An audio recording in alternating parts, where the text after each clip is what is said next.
Chapter 26. The divisions of the gatekeepers. From the Korahites, Meshelemiah, son of Kori, one of the sons of Asaph.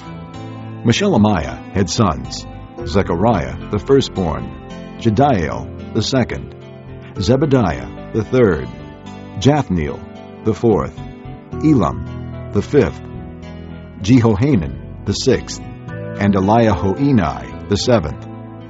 Obed-Edom also had sons: Shemaiah the firstborn, Jehozabad the second, Joah the third, Issachar the fourth, Nethanel the fifth, Amiel the sixth, Issachar the seventh, and Peulathai the eighth, for God had blessed Obed-Edom. His son Shemaiah also had sons, who were leaders in their father's family because they were very capable men. The sons of Shemaiah: Othni, Rephael, Obed, and Elzabad. His relatives Elihu and Semachiah were also able men.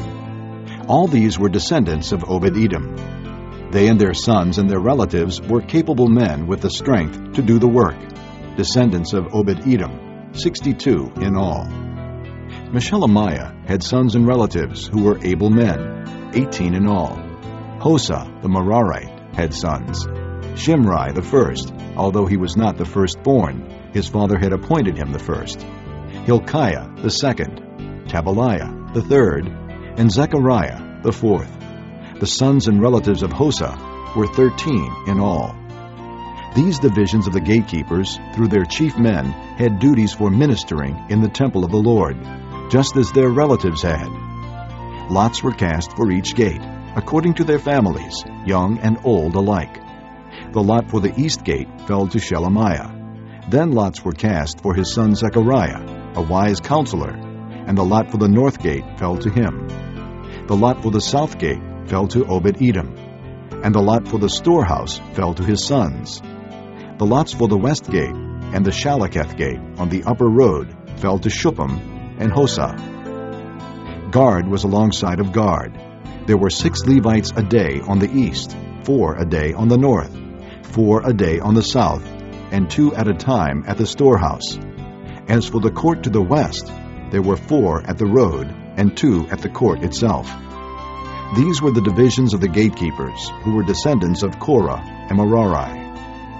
Their fellow Levites were in charge of the treasuries of the house of God, and the treasuries for the dedicated things. The descendants of Ladan, who were Gershonites through Ladan, and who were heads of families belonging to Ladan the Gershonite, were Jehieli. The sons of Jehieli: Zetham and his brother Joel. They were in charge of the treasuries of the temple of the Lord. From the Amramites, the Izharites, the Hebronites, and the Uzzielites. Shubael, a descendant of Gershom, son of Moses, was the officer in charge of the treasuries. His relatives through Eliezer: Rehabiah his son, Jeshaiah his son, Joram his son, Zichri his son, and Shelomith his son. Shelomith and his relatives were in charge of all the treasuries for the things dedicated by King David, by the heads of families, who were the commanders of thousands and commanders of hundreds, and by the other army commanders. Some of the plunder taken in battle they dedicated for the repair of the temple of the Lord, and everything dedicated by Samuel the seer, and by Saul son of Kish, Abner son of Ner, and Joab son of Zeruiah, and all the other dedicated things were in the care of Shelomith and his relatives. From the Izharites, Kenaniah and his sons were assigned duties away from the temple, as officials and judges over Israel. From the Hebronites, Hashabiah and his relatives, 1,700 able men, were responsible in Israel west of the Jordan for all the work of the Lord and for the king's service. As for the Hebronites, Jeriah was their chief, according to the genealogical records of their families. In the 40th year of David's reign, a search was made in the records, and capable men among the Hebronites were found at Jazer in Gilead. Jeriah had 2,700 relatives, who were able men and heads of families, and King David put them in charge of the Reubenites, the Gadites, and the half-tribe of Manasseh, for every matter pertaining to God and for the affairs of the king.